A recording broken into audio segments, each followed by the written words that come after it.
Big salute, big salute, big salute, big salute. What's up with your babe? This your boy, this your boy, this your boy. Tuning in, tapping in. Hey, I got some big salutes to give out real quick. Big salutes. First, E. Johnson, man. Eric Johnson, man. Big salute to you, brother. Big salute to Just Con. Big salute to you, brother. And big salute to Sucker Free. Big salute to you. Man, big salute to y'all, man. I'm waiting on y'all, bruh. Y'all do what y'all got to do, you know what I'm saying? If y'all gonna hold it down on that side, boom, hold it down on that side. You know, we gonna hold it down on this side, but, you know, the unity, the DU. You know what I'm saying? We all about the DU.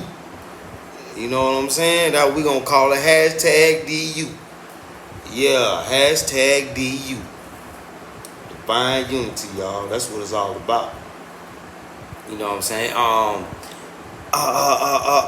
Just Con. I think his YouTube is Live As You Go. Hold on. I'm trying to get my servers right, so I can make sure.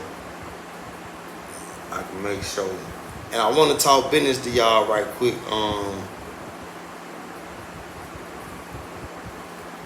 I got something. Let me see.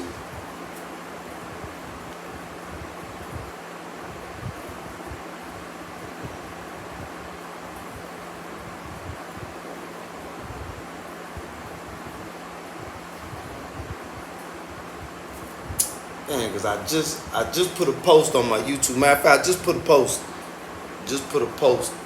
Bruh. So y'all check the post. But big salute to Just Con, big salute to Eric Johnson, and big salute to Sucker Free, man. Big salute to y'all. Alright, let's get into this business, man. Let's get into this business. Big salute to GQ.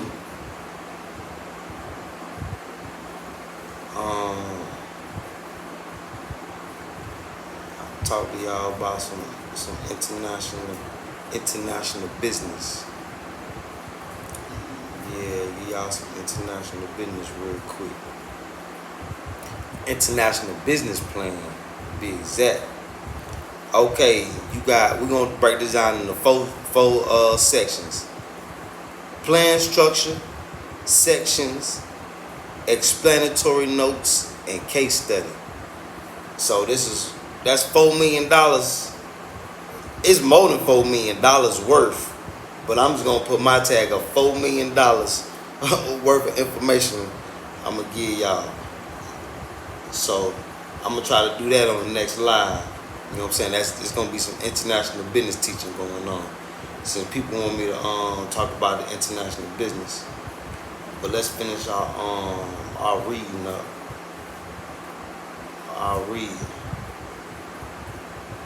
And big salute to everybody watching, man. Big salute to y'all, man. Thank y'all.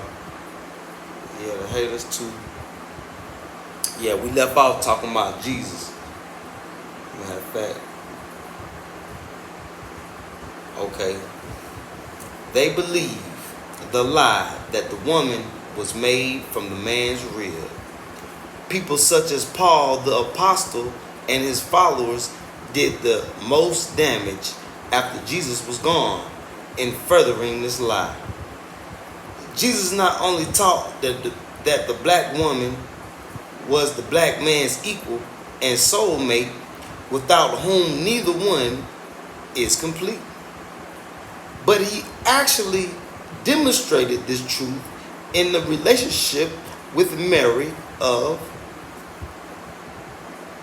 Magdala, Magdala, Mary of Magdala. He developed a relationship of equality with this black woman and elevated her to a status beyond even his male disciples. They were initially outraged by his attitude, but soon learned the truth they had forgotten.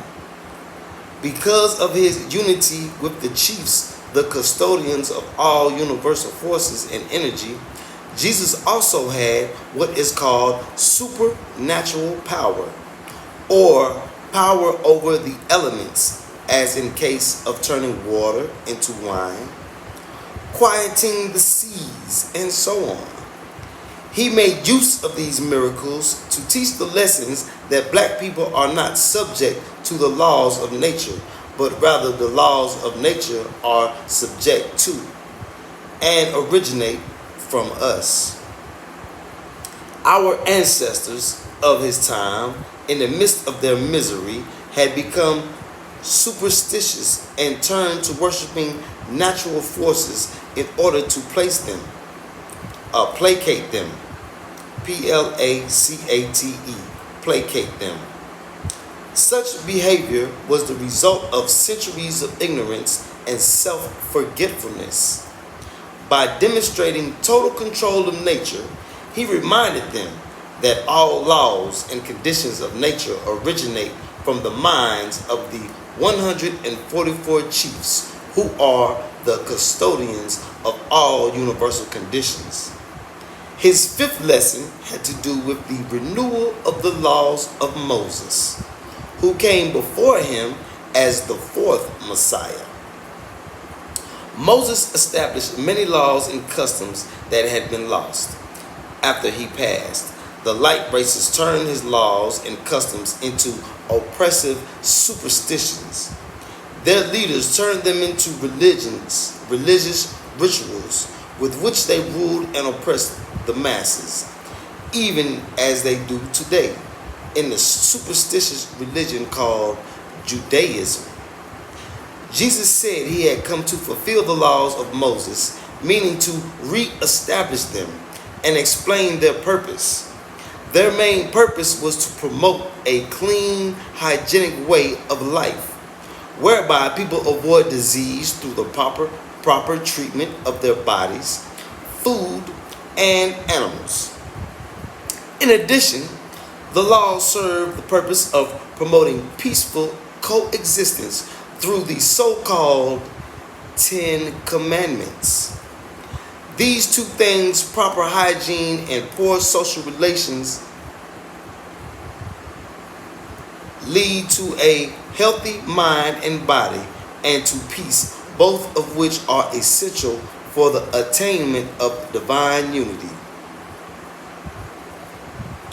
These two things, proper hygiene and proper social relations, lead to a healthy mind and body and to peace, both of which are essential for the attainment of divine unity, which is the purpose of life. These simple laws had been corrupted beyond recognition, and Jesus simplified them in his fifth teaching. His sixth lesson was about the origin, nature, and destiny of the light races. He described to his disciples all that will happen when the rule of the light races come to an end.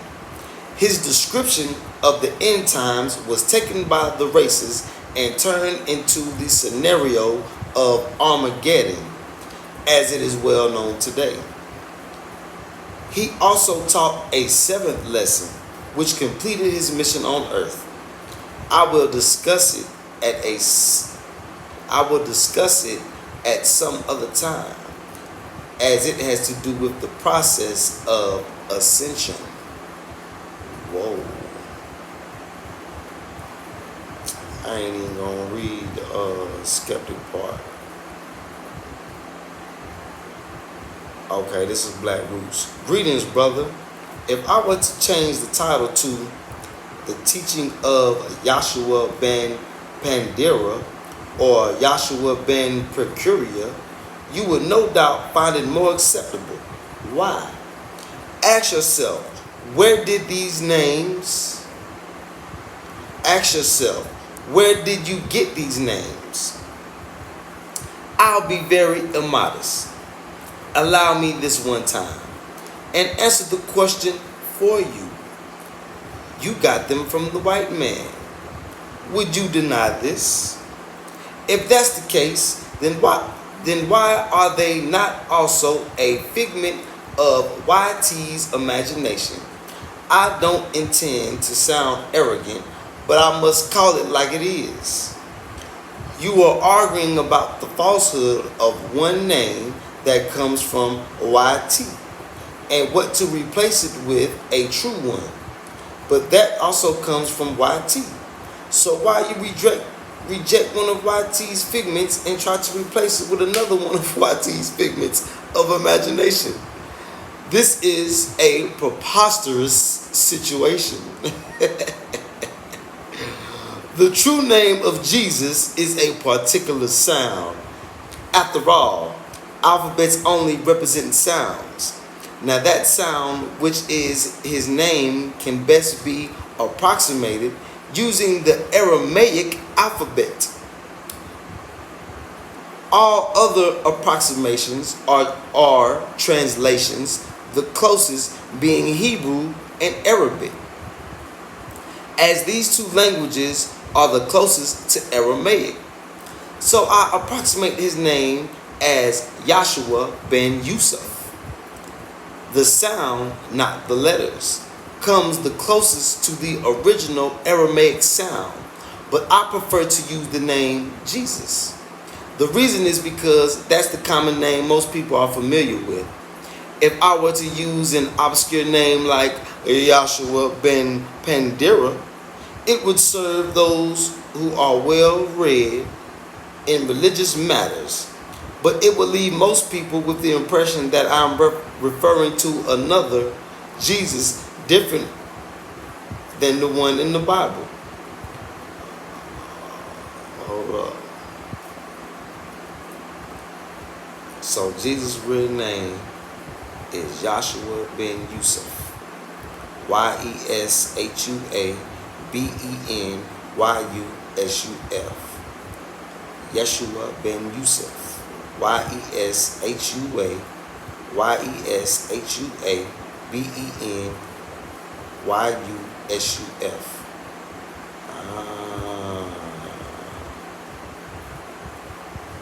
Okay. My goal is to reveal that the Jesus of the Bible actually existed, but his teachings were stolen and changed to serve the money and power interests of the Catholic Church.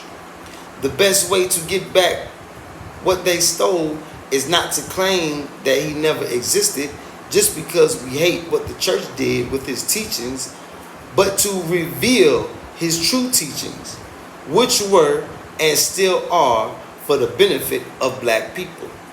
This is stolen merchandise. We must get it back by direct, positive confrontation of their lies, and not by a negative method of denial or trying to erase history. Man, yeah, that's deep. That's deep. Okay, we're gonna read the post this time. I only have 1 minute here at this time, but I would find it more truthful if correct names were used. Yahshua ben Pandira, etc., are cataloged in the annals of various historians that lived around the time and after. I can verify this into whereas with Jesus, it is fiction. Additionally, Yahshua ben Tira and Yahshua ben Kincure are two different people. Black Roots talking. The two names, Pandira and Procuria, refer to the same person. Joseph, the father of Yeshua, big salute to Joseph. Hey, the father of Yeshua, Jesus, they are what today will be called descriptive names. That's a name a person is known by instead of his proper name. For example, a small town carpenter would be called Joe the Carpenter instead of Joe Smith. To distinguish him from other Joes in the town, in addition to being a carpenter, Joseph was a debt collector for rich people, money lenders. Hence, he was called Procurius in Greek, Prokorios in Greek, which became Procurius in Latin. It means to take care of something for someone else. A servant. Damn. A servant, like bruh say, he the servant. Man.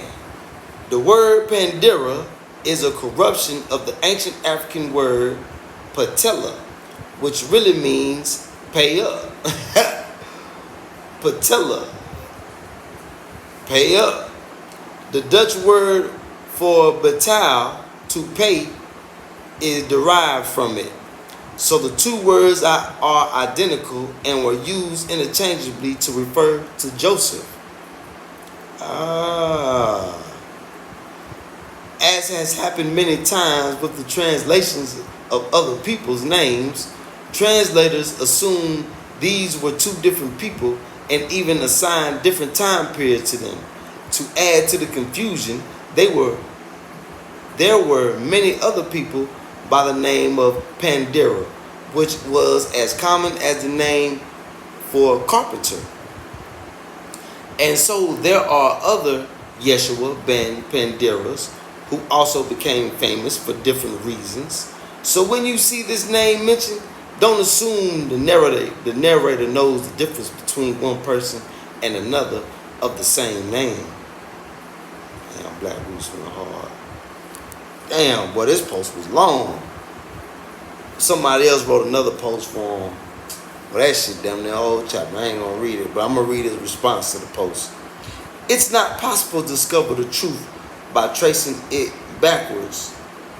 Truth can be known only by starting at the origin and going forward. Any other method would lead to error. God starts as a singularity or divine unity of all black people and separate into endless multiplicity that make up the universe. To try and discover the unity of God by reconstructing the multiple parts as in a jigsaw puzzle will always result in error.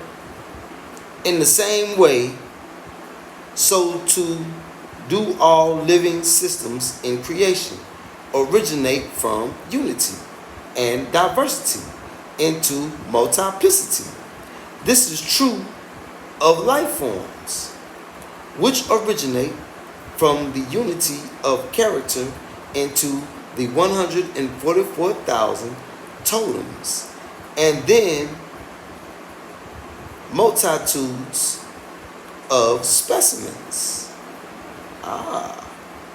It's also true of language, which is itself a living system. All languages on earth, without exception, developed from the 12 original languages of the black nation. The 12 languages originated from one language called the unspoken language. It's a language of thought, symbols, or telepathy, and all genuine symbols of initiation include genuine hieroglyphs, originate from the mental symbols.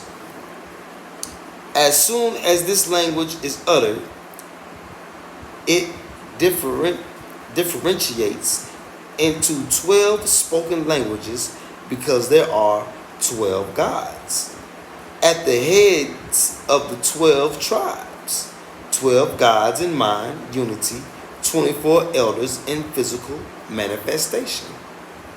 That's how the 12 languages came about. All other languages in turn came from the 12, and they developed by a process of corruption. Corruption came about as a result of the deterioration of the human body. All human bodies on earth have been deteriorating steadily for 6,000 years or longer. If one goes back 50,000 years, as they deteriorate,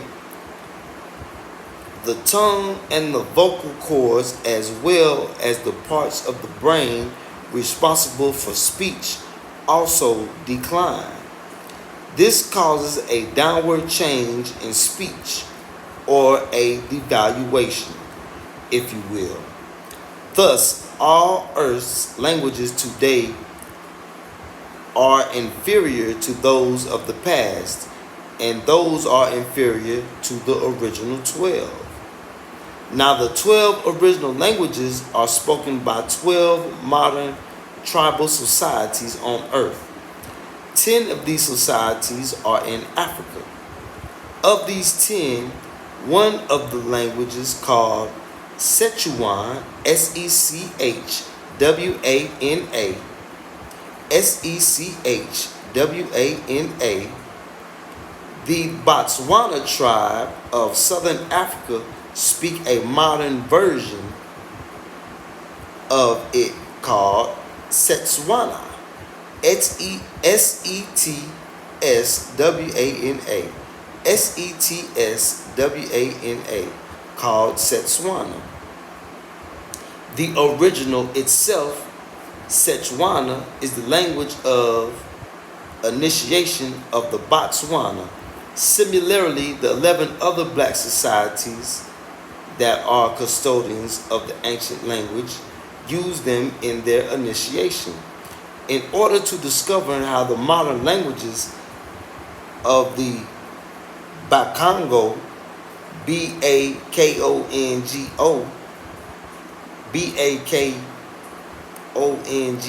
Bakongo, Yoruba, Yoruba,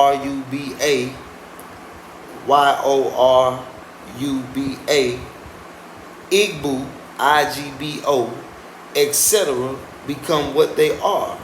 One must start with original language and follow its differentiation going forward in time until the present. It's not possible to start with the multitudes of language and reconstruct the original by a backward tracking type of scholarity investigation. It's also impossible as trying to put together a broken eggshell.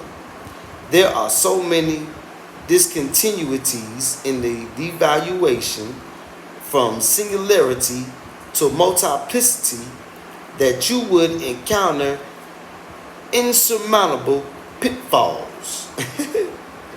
It's somewhat similar to the pitfalls modern paleontologists encounter when they try to reconstruct the original totems. From the multitudes of plants and animals on Earth, the discontinuities make it difficult to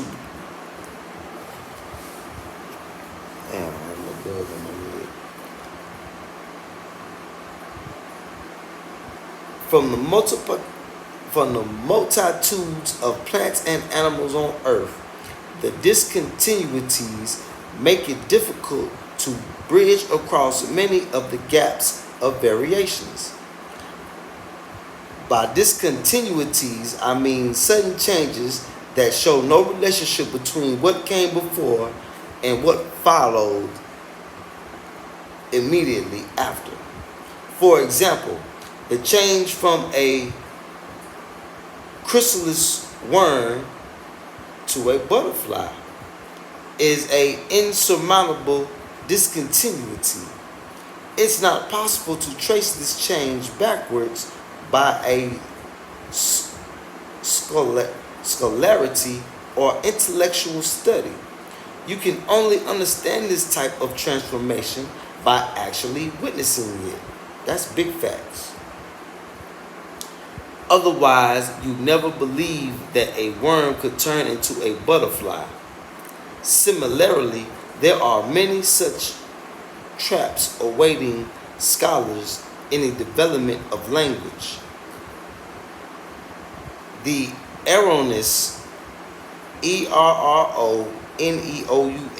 erroneous reconstruction of Pandera from Neb Tatu is just such an example.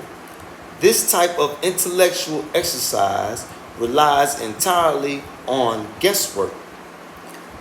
The scholar searches for words that sound alike and then associate them. This is completely arbitrary. By necessity, The scholar must restrict himself to only those words he knows. What is the correct association is with words he's never heard. Words he's never heard of. He must perforce exclude them since he has no liking of their existence. As you can see, the only correct way is to start with the original language and then follow it forward.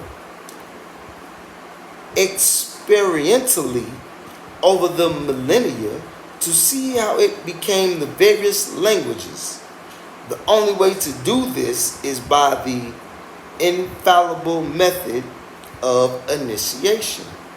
It allows the mind to travel back in time and live the lives of the ancestors and actually experience firsthand the diversification of language. And at the same time, confirm beyond the possibility of a doubt the existence of these very same ancestors and discover their true names. Okay. Now somebody else made a post. Man, I ain't gonna read that. Okay, Black Roots. The unspoken language is the mother of the 12 spoken languages.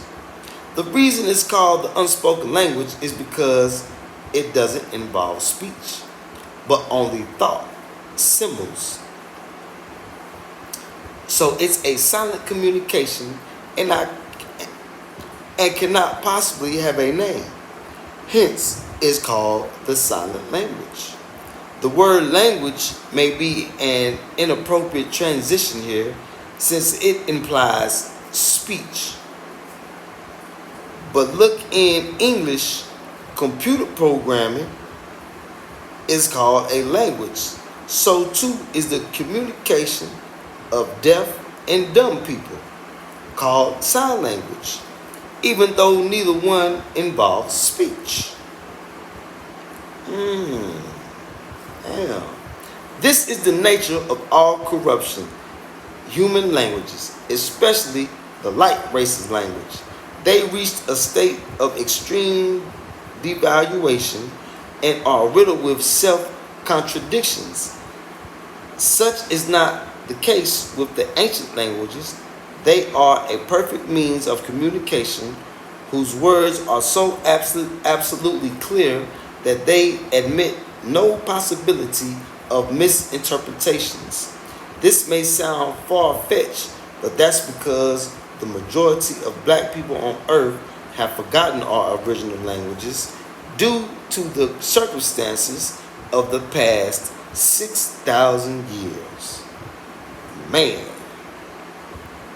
Oh man, somebody left him a long post. Uh-oh, now we gotta get into some more numbers. Introduction to Mathematics. That's the next chapter, y'all. Introduction to Mathematics. Yeah, Introduction to Mathematics. So big salute. Little something for y'all, man. Hope y'all learned something, because I sure did. Damn, I learned a lot right just then messing with y'all. Appreciate y'all, man. Shit, get my bookworm on. Hopefully I can turn into a butterfly. You know what I'm talking about? So yeah, y'all, tomorrow we're gonna start the little business class, international business class. Go ahead and give out this $1 million of free information right quick. Little breakdown. Give y'all a little breakdown right quick. So somebody said, let's talk business. Shit, I'm gonna show you how to set up an international business, man. And shit, when you see me in this store, pull up. So you already know. So big salute, man. Oh Allah, please bless everybody who watched this video, who come to this point, and that's messing with your boy, man. That's part of your divine unity, Allah. Oh, please bless them beyond their imagination, and bless us to build your kingdom, Allah, to keep going, to keep pushing. Wallah. Bismillah ar-Rahman ar-Rahim. Mm, mm, mm.